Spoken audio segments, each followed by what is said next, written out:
Hi friends, welcome on ECP, welcome on Yourpedia. और आपका screening exam आने वाला है 14 जून को। आई एम वेरी श्योर आप अच्छी तैयारी कर रहे हैं।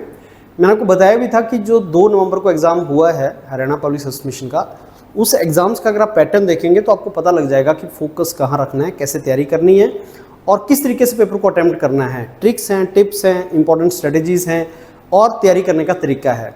मेरा आज का वीडियो हरियाणा से रिलेटेड सेंसस 2011 और गवर्नमेंट ऑफ इंडिया का, गवर्नमेंट पूरे इंडिया का सेंसस 2011 और क्या नई अपडेट्स हुई हैं इस साल। जैसे अप्रैल 2026 से सेंसस 2027 स्टार्ट हो गया है। नेक्स्ट सेंसस 2027 में होने वाला है।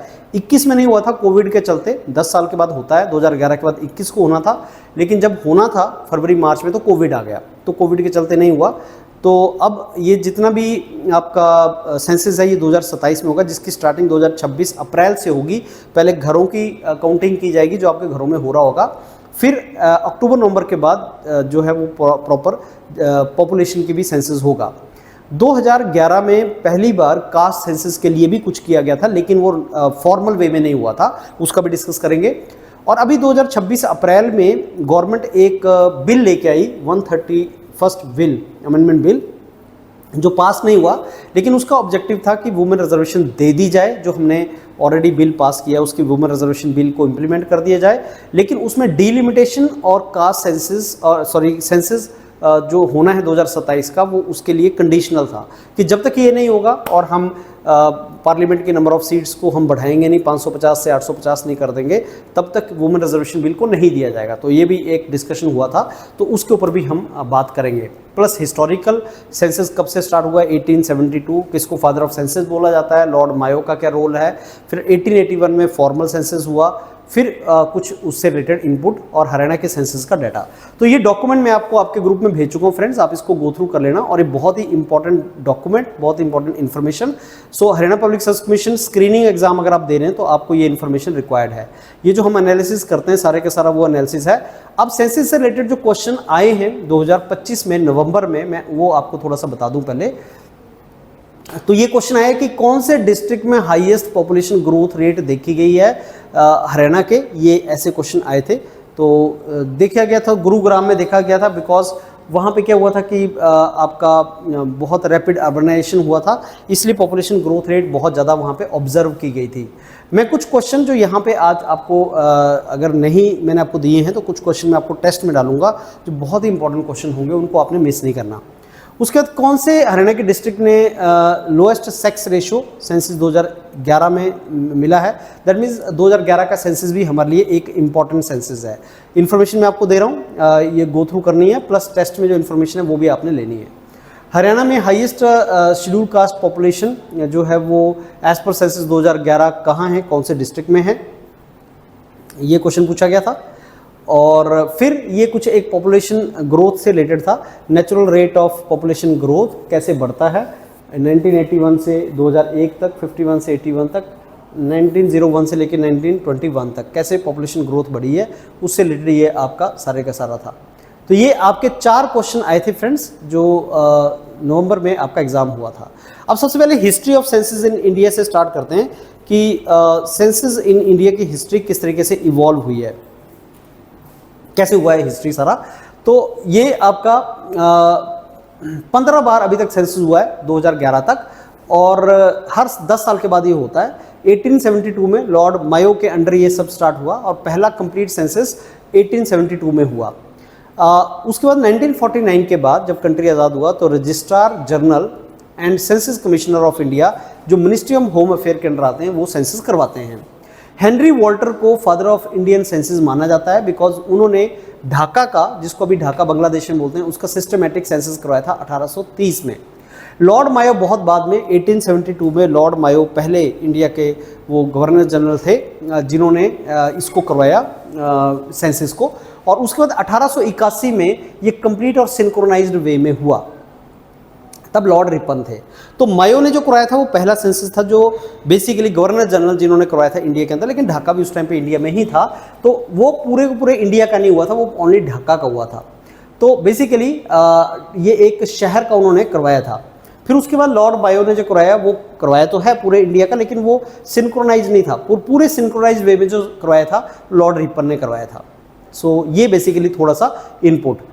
उसके बाद सेंसस एक्ट 1948 आया, और उस सेंसस एक्ट 1948 के बाद हर 10 साल के बाद ये सेंसस होता रहा, और 16th सेंसस होना था 2021 में, लेकिन अब वो हो नहीं पाया। और अब 1 अक्टूबर 2026 से हिमालयन स्टेट्स, जहाँ पे बेसिकली ठंड ज़्यादा बढ़ जाती है विंटर में, वहाँ पे होगा, और 1 मार्च 2027 से पूरे इंडिया में होगा, जो जनगणना जिसको बोलते हैं, जिसमें काउंटिंग होगा।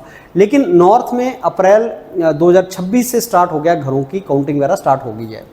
इवोल्यूशन देखा जाए तो फादर ऑफ इंडियन सेंसस बोला जाता है हेनरी वॉल्टर को, और ये फर्स्ट नॉन सिंक्रोनस सेंसस 1872 में करवाया गया था, लॉर्ड मायो ने करवाया था, और सिंक्रोनस सेंसस जो था लॉर्ड रिपन ने करवाया था, और उस टाइम पे WC Plowden and viceroy lord Ripon थे, और सेंसस कमिश्नर प्लोडन थे। तो ये बहुत बड़ा एक स्टेप था उस डायरेक्शन में। पोस्ट इंडिपेंडेंस सेंसस जो हुआ था वो बेसिकली 1951 ऑनवर्ड हुआ था, जिसको ये बॉडी करवाती है। तो ये आपको थोड़ा सा पता होना चाहिए। 72 में क्या डिफरेंस था, 81 और 72 में डिफरेंस क्या था, और इनके नाम आपको पता होना चाहिए, सेंसस कमिश्नर वगैरह कौन से थे, ये भी क्वेश्चन आपसे पूछा जा सकता है। फिर उसके बाद आपका जो 2011 का सेंसस हुआ था, उसकी इन्फॉर्मेशन आपके पास होनी चाहिए फ्रेंड्स। तो कुछ डाटा मैं यहाँ पे दे रहा हूँ, और टेस्ट में भी कुछ क्वेश्चन आपसे पूछूंगा। तो 15वां सेंसस जो हुआ है उसमें हाउसिंग का भी और पॉपुलेशन का भी हुआ है। नेशनल पॉपुलेशन रजिस्टर बेसिकली उसमें इंफॉर्मेशन प्रोवाइड की गई थी, सो दैट इसमें 12 डिजिट का जो आपका आधार कार्ड यूनिट आइडेंटिफिकेशन नंबर बनाना है, वो सारे के सारे हम डिफरेंस कर सके। तो 2011 का सेंसस में कुछ चेंजेस आए थे, कुछ नई चीज़ें थी, जैसे बायोमेट्रिक इन्फॉर्मेशन पहली बार लिया गया था, एंड सेकेंड आपका जो कास्ट से रिलेटेड कुछ इन्फॉर्मेशन है वो ली गई थी, वो ऑर्गेनाइज्ड वे में नहीं थी लेकिन फिर भी ली गई थी। So first time biometric information collect हुआ था, और उसके बाद इंडियन पॉपुलेशन जो है वो 1.21 बिलियन कैलकुलेट हुई थी, और डिकेडल मतलब 10 साल में ग्रोथ रेट 17.70% था। अडल्ट लिटरेसी इतनी बढ़ गई थी 74%। सो मोटो था our census our future. Caste census के बारे में बात किया जाए अगर, तो इन्फॉर्मेशन दी गई थी इसमें, जिसमें बेसिकली बहुत सी पार्टीज थी जो चाहती थी कि हाँ कास्ट सेंसस होना चाहिए, और सेवरल रूलिंग पार्टी जो अब जैसे भारतीय जनता पार्टी है वो अब पावर में है, 2011 में नहीं थे, तो उन्होंने बोला था कास्ट सेंसस होना चाहिए। लेकिन 2021 में भारतीय जनता पार्टी पावर में है गवर्नमेंट, वो बोलते कास्ट सेंसस हमें नहीं करवाना है, OBC नहीं करवाना है। So I know that political parties के भी अपने डिसीजन चेंज होते हैं। सो ब्रिटिश राज में पहली बार कास्ट सेंसस हुआ था 1931 में, तो ब्रिटिश गवर्नमेंट के टाइम पे हुआ था, और अदर बैकवर्ड कास्ट बेसिकली की इंफॉर्मेशन कभी भी कलेक्ट नहीं की गई। तो socio economic and caste census 2011 पहली बार हुआ था, और इसका जो डिटेल इंफॉर्मेशन जो इसमें रखी गई थी, वो अरुण जेटली जो प्रेजेंट गवर्नमेंट है भारतीय जनता पार्टी की गवर्नमेंट, उनके फाइनेंस मिनिस्टर होते थे अरुण जेटली, जिन्होंने 2015 में ये इन्फॉर्मेशन रखी थी। मंडल कमीशन की रिपोर्ट 1980 में आई थी, जिसके थ्रू 27% रिजर्वेशन दिया गया था OBC को, और उसमें बताया गया था कि OBC की पॉपुलेशन 52% है। ये मंडल कमीशन 1980s की बात है। तो आप सोचिए कि 1930 के बाद कास्ट सेंसस नहीं हुआ है, अदर बैकवर्ड कास्ट कम्युनिटीज़ कितनी है इंडिया में, कितनी उनकी पॉपुलेशन है, ये कभी हुआ नहीं है। सो ये सारे के सारा आपका 2011 का जो सेंसस के बारे में कुछ पॉइंट्स जो हाईलाइट्स हैं, कितनी पॉपुलेशन थी, डिकेडल ग्रोथ रेट कितना था, रूरल कितने हैं, अर्बन में कितने हैं, सेक्स रेशियो कितना है, लिटरेसी रेट कितना है, हाईएस्ट लोएस्ट कितना है, पॉपुलेशन डेंसिटी कितनी है इंडिया की। ये थोड़ा सा इन्फॉर्मेशन मेरे को लगता है इंडिया का वो नहीं पूछेगा बहुत डिटेल में, लेकिन फिर भी इंपॉर्टेंट चीज़ें आपसे यहाँ से पूछी जा सकती हैं। 106th जो अमेंडमेंट एक्ट है, जिसको नारी शक्ति वंदन अभियान भी बोलते हैं, ये ऑलरेडी प्रेसिडेंट ऑफ इंडिया ने इसको साइन कर दिया है, गैजेट में नोटिफिकेशन हो चुका है, लेकिन अभी इंप्लीमेंट नहीं हो रहा है। और वुमेन रिजर्वेशन बिल 2023 भी इसको बोलते हैं, ये इंट्रोड्यूस हुआ था, पास हो गया लोकसभा में, राज्यसभा में, जिसके थ्रू 33% सीट्स लोकसभा, राज्यसभा और लेजिस्लेटिव असेंबलीज में वुमेन को दी जाएंगी। और ये ऐसा बोला गया है कि जो रिजर्वेशन होगी ये 15 साल तक बेसिकली पहले इसको इम्प्लीमेंट किया जाएगा, उसके बाद देखेंगे कि कैसे इसको आगे लेके जाना है। और इसको प्रेसिडेंट ने साइन किया है 2023 में। एंड रिजर्वेशन जो है इमीडिएटली जब फर्स्ट डीलिमिटेशन होगा, डीलिमिटेशन मीन्स कि अभी जो MPs की सीट्स हैं लोकसभा राज्यसभा में वो फ्रीज कर दी गई हैं 2026 तक, कि नंबर ऑफ सीट्स उतनी ही रहेंगी, बढ़ाएंगे नहीं, 2026 तक सीट्स को फ्रीज किया हुआ है। उसके बाद हम नंबर ऑफ सीट्स को बढ़ाएंगे, तो उसको बोलते हैं डीलिमिटेशन करवाना। तो डीलिमिटेशन जब तक नहीं हो जाता है तब तक हम रिजर्वेशन को नहीं देंगे, ये लिखा हुआ है, इस एक्ट के अंदर लिखा हुआ है। और डीलिमिटेशन एक कंट्रोवर्शियल चीज़ है, क्योंकि साउथ इंडियन स्टेट्स बोलते हैं कि डीलिमिटेशन की कंडीशन हमें देखनी पड़ेगी, हमारा जो पॉपुलेशन पे हमने कंट्रोल किया है उसका हमें पेनलाइज नहीं होना चाहिए। ऐसी कुछ स्टेट्स हैं नॉर्थ में, जैसे उत्तर प्रदेश, बिहार, जहाँ पे पॉपुलेशन बहुत बड़ी है, उन्होंने पॉपुलेशन को कंट्रोल नहीं किया, तो उनको रिवॉर्ड नहीं मिलना चाहिए उस चीज़ का। सो रिजर्वेशन जो है वो बेसिकली इम्प्लीमेंट जब नया सेंसस आएगा, पब्लिश होगा, तो बेसिकली रिजर्वेशन कर दी जाएगी जब डिलिमिटेशन कंप्लीट होगा।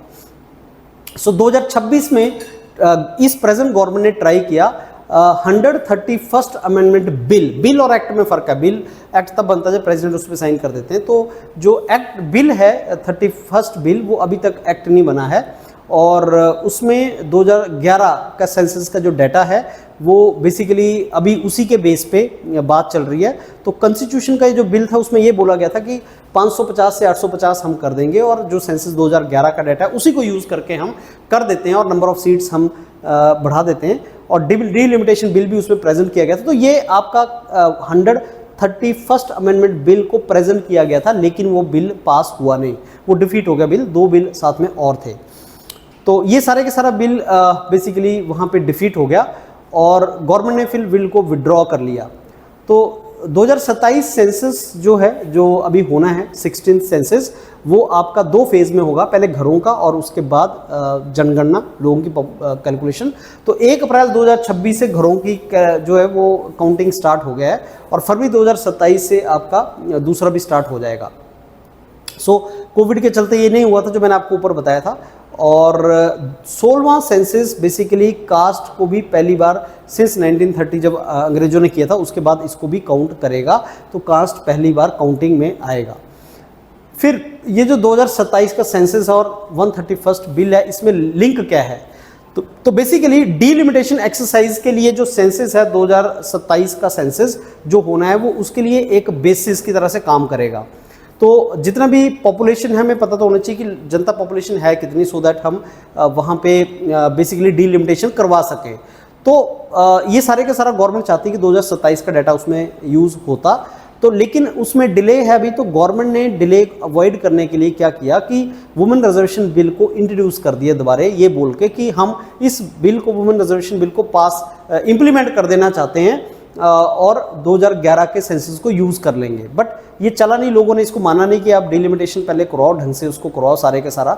और डीलिमिटेशन एक्ट 2002 भी वहाँ पे है, तो उसको भी हम प्रॉपर तरीके से करें। तो बेसिकली क्या है कि जब आपने पहले वुमेन रिजर्वेशन बिल 2023 में पास करवाया, तो उसमें बोला था कि हम डीलिमिटेशन का डाटा या सेंसस का डाटा को डाल के उसमें करवाएंगे, लेकिन अब आप उस डाटा को उसमें नहीं डाल रहे हैं, और आप बोल रहे हैं कि जो 2011 का डाटा है उसके हिसाब से हम कर लेते हैं। तो कुछ पॉलिटिकल उसमें एग्रीमेंट नहीं था।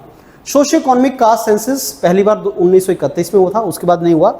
आर्टिकल 340 जो है कॉन्स्टिट्यूशन का बोलता है कि आपको सोशली और एजुकेशनली बैकवर्ड क्लासेस के लिए उनके सेंसस करवाना चाहिए। Mandal commission social educational backward classes commission था 1979 में। जनता पार्टी गवर्नमेंट, जिसमें मोरारजी देसाई प्राइम मिनिस्टर थे, उन्होंने मंडल कमीशन को क्रिएट किया था। और फिर जब गवर्नमेंट बनी वीपी सिंह की, विश्वनाथ प्रसाद सिंह जब प्राइम मिनिस्टर बने, तो उन्होंने इस जो ओबीसी को मंडल कमीशन को था, इसको इम्प्लीमेंट कर दिया, और 17% रिजर्वेशन लगा दी थी। 27% रिजर्वेशन ओबीसी को दे दी गई थी। तो 27% के बाद ओवरऑल रिजर्वेशन इंडिया में 49.5% हो गई थी। सो ये जो आपका सोशियो इकोनॉमिक जो कास्ट सेंसस था, ये 2011 में हुआ था, लेकिन इसको रजिस्ट्रार जनरल ने या सेंसस कमिश्नर ने नहीं करवाया था। तो ये नॉर्मली हुआ था, लेकिन ये बहुत ऑर्गेनाइज वे में नहीं हुआ था। अब बोलते हैं कि 2027 में जब होगा तो गवर्नमेंट इसको करवाएगी। 2021 में जो प्रेजेंट गवर्नमेंट है, उन्होंने बोला था कि हम कास्ट सेंसस नहीं करवाएंगे, उसमें हम उसको ऐड नहीं करेंगे, लेकिन 2027 में उसको करवाने के उसमें है कि उसमें हम ऐड करेंगे, कास्ट सेंसस करेंगे। ये हरियाणा का फ्रेंड्स 2011 का सेंसस, 27 का तो अभी हुआ नहीं है। तो हरियाणा की पॉपुलेशन टोटल कितनी है, और कितने लोग रूरल एरिया में रहते हैं, कितने अर्बन में रहते हैं, और डेमोग्राफी कैसी है, और सेक्स रेशियो कैसा है, चाइल्ड सेक्स रेशियो कैसा है, लिटरेसी कितनी है, इसका हमें आइडिया होना चाहिए। पॉपुलेशन डेंसिटी, अर्बनाइजेशन, ये सारे के सारा हमें पता होना चाहिए। मोस्ट पॉपुलस डिस्ट्रिक्ट कौन सा है, हाईएस्ट पॉपुलेशन डेंसिटी किसमें है, हाईएस्ट लिटरेसी रेट कितने में, लोएस्ट लिटरेसी रेट कहाँ पे है, लोएस्ट सेक्स रेशियो किसमें है, 3 सबसे पॉपुलेटेड डिस्ट्रिक्ट, 3 सबसे कम पॉपुलेटेड डिस्ट्रिक्ट, ये आपका थोड़ा सा इसका आइडिया।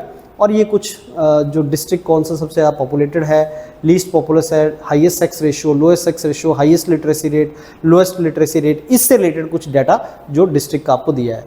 फिर नीचे फ्रेंड्स जैसे क्वेश्चन के तरीका होता है, जैसे हरियाणा के क्वेश्चंस का तरीका कि वो 4-5 स्टेटमेंट देगा या फिर आपको वो रीजनिंग असर्शन देगा, वो सारे के साथ मैंने ये सारे क्वेश्चन फ्रेम किए हैं। कुछ और क्वेश्चन भी इसके अंदर हैं, तो आप इन क्वेश्चंस को भी रिवाइज कर लेना। और सेंसस, पॉलिटिकल, ये कुछ इंपॉर्टेंट करंट में न्यूज़ हैं एंड इनको करते चले जाओ। 14 जून तक जितना कंटेंट आपको दिया जाएगा उसको रिवाइज कर लेना एंड आई एम श्योर आप स्क्रीनिंग अच्छी कर ले जाएंगे। Thank you.